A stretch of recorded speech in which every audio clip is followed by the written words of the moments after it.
श्रीमद् भागवत साप्ताहिक कथा के पंचम स्कंध का 21वां अध्याय। सूर्य के रथ और उसकी गति का वर्णन। सुखदेव जी कहते हैं, हे राजन, मैंने तुमको इस भूमंडल का परिमाण और लक्षणों सहित संक्षिप्त परिचय दिया। अब खगोल के स्वरूप में के बारे में वर्णन सुगमता से जाना जा सकता है। जिस प्रकार चना मटर आदि के दो दलों में एक का स्वरूप जान लेना दूसरे को भी जाना जा सकता है, उसी प्रकार भूलोक के परिमाण खगोल को भी जान लेना चाहिए। जैसे चना मटर मूंग उड़द आदि के दो दल होते हैं, वैसे ही यह विश्व अंतरिक्ष के ऊपर और नीचे संलग्न है। भगवान सूर्य इसी अंतरिक्ष के बीच में स्थित होकर के त्रिलोकी को ताप और प्रकाश देते हैं। सूर्य जब मेष राशि और तुला राशि पर होते हैं तब दिन रात समान होते हैं। जब उत्तरायण होते हैं तब दिन बढ़ते हैं और जब दक्षिणायन होते हैं तब रात्रियां बढ़ती हैं। पंडित जन मानसरोवर पर्वत पर सूर्य की परिक्रमा का मार्ग 9,51,00,000 योजन बताते हैं। इस पर्वत पर मेर के पूर्व की ओर इंद्र की देवधानी, दक्षिण में यम राज की संयमनी, पश्चिम में वरुण की निम्नलोचनी और उत्तर में चंद्रमा की विभावरी नाम की पुरियां हैं। इन सब में यथावत उदय, मध्या, अस्त और अर्धरात्रि होती है। जो सुमेर पर्वत पर निवास करते हैं वहाँ हमेशा मध्या दोपहर ही रहता है। वह अपनी गति के अनुसार अश्विनी और नक्षत्रों की ओर जाते हुए मेर को बाईं ओर रख कर चलते हैं, तो भी सारे ज्योतिष मंडल को घुमाने वाली निरंतर दाईं ओर बहती हुई प्रवाह वायु द्वारा घुमा दिए जाने से दाईं ओर रखकर चलते जान पड़ते हैं। यथा चौंद्र्यापुर्यं प्रचलते 15 घटिकाभ्याम शपात कोटिद्वयं योजनानां सार्धं 12 लक्षणान् साधिकान् चोपादयति। सूर्य भगवान जब इंद्र की पुरी से यमराज की पुरी की ओर चलते हैं तब 15 घड़ी में केवल 2.25 करोड़ और 12.5 लाख योजन से कुछ 25,000 योजन अधिक चलते हैं। इसी प्रकार वरुण चंद्रमा की पुरियां पार करके फिर इंद्रपुरी में आते हैं। इस प्रकार भगवान सूर्य का वेदमय रथ एक मुहूर्त में 34,08,000 योजन के हिसाब से चलता हुआ इन चारों पुरियों में घूमता रहता है। सूर्य के रथ की धुरी का एक सिरा मेरु पर्वत की चोटी पर और दूसरा मानसोत्तर पर्वत पर है। इसमें लगा पहिया कोल्हू के पहिए के समान घूमता हुआ मानसोत्तर पर्वत के ऊपर चक्कर लगाता है। इस धुरी में जुड़ी हुई एक और धुरी है जिसका ऊपरी भाग ध्रुव लोक से बंधा है। इस रथ में बैठने का स्थान 36 लाख योजन लंबा और 9 लाख योजन चौड़ा है। दूसरा जुआ भी 36 लाख योजन ही लंबा है। इसमें अरुण नाम के सारथी ने गायत्री आदि छंदों के नाम वाले 7 घोड़े जोत रखे हैं। वह ही इस रथ पर बैठे सूर्य को ले चलते हैं। सूर्य के आगे उन्हीं की ओर मुख करके बैठे हुए वरुण के सारथी का काम करते हैं। भगवान सूर्य के आगे अंगूठे के पोरुओं के बराबर आकार वाले बाल खिल्यादि 60,000 ऋषि स्वास्तिवाचन के लिए नियुक्त हैं। वह उनकी स्तुति करते रहते हैं। इस प्रकार भगवान सूर्य भूमंडल के 9 करोड़ 51 लाख योजन लंबे घेरे में से प्रत्येक क्षण में 2000 योजन की दूरी पार कर लेते हैं। श्रीमद् भागवत साप्ताहिक कथा में के पंचम स्कंध का एकम विषम 21वां अध्याय समाप्त हुआ।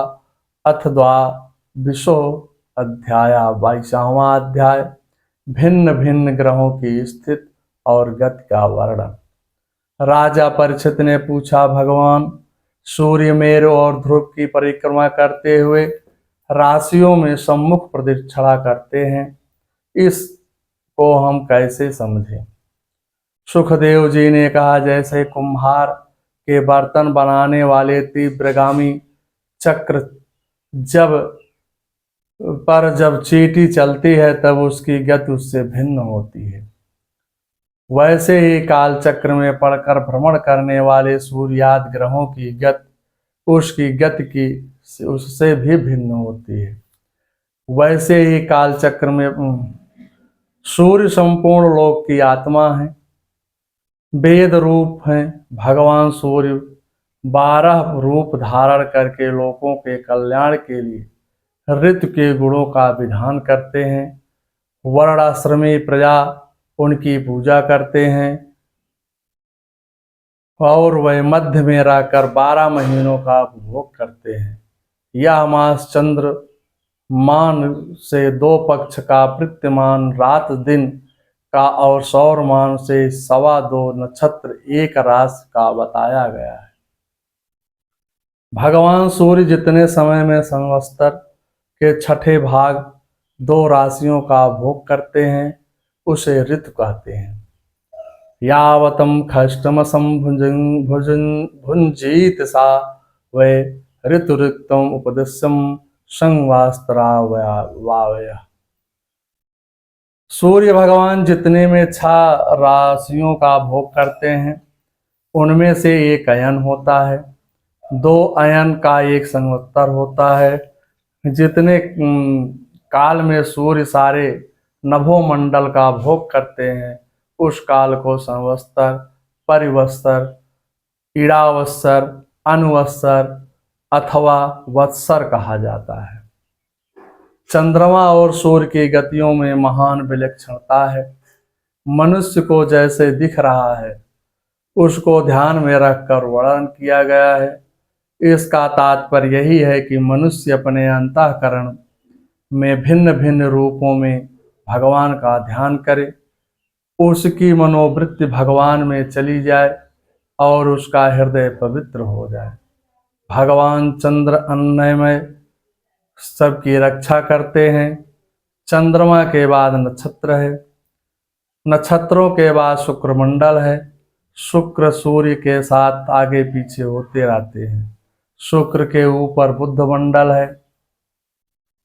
इनकी गति शुक्र के समान ही समझनी चाहिए, किंतु जब सूर्य से अलग होकर गति करते हैं तब आंधी, अनावृष्टि, उत्पात आदि की सूचना देते हैं। बुध के बाद मंगल हैं और मंगल के बाद गुरु हैं। ये दोनों हमेशा अनुकूल रहते हैं। बृहस्पति गुरु ब्राह्मण कुल का विनाश कभी नहीं करते, इसी प्रकार शुक्र भी अनिष्ट नहीं करते।